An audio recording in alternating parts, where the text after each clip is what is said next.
ایک دن جب مونگلی، بھالو اور باگی نے کالا کو شکست دی تو وہ راجا کی سرزمین پر واپس آئے۔ ہاتھیوں کا ایک جھنڈ دوبارہ جمع ہوا۔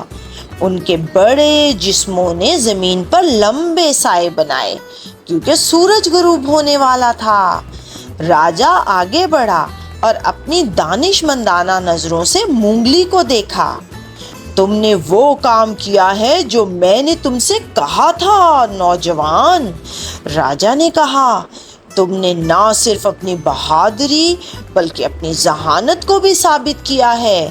کالا نے ہمارے جنگل کو طویل عرصے سے پریشان کیا ہوا تھا اور تمہاری فتح نے بہت سے جانوروں کو آزاد کیا ہے۔ اس کے لیے ہم تمہارے مقروض ہیں۔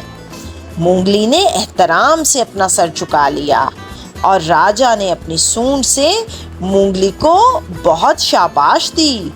یہ صرف میری وجہ سے نہیں تھا راجا، جنگل نے میری رہنمائی کی اور میرے دوست میرے ساتھ تھے۔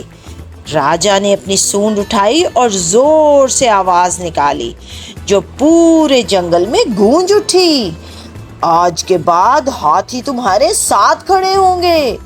مونگلی، اگر شیرو جنگل کو دھمکی دے گا تو ہم تمہارے ساتھ کھڑے ہوں گے اور اس کے ساتھ لڑیں گے۔ اب جب کہ ہاتھی بھی مونگلی کے مقصد میں شامل ہو گئے تھے تو جنگل میں طاقت کا توازن بدل گیا تھا، لیکن مونگلی جانتا تھا کہ شیرو اتنی آسانی سے پیچھے نہیں ہٹے گا۔ اصل لڑائی ابھی باقی تھی۔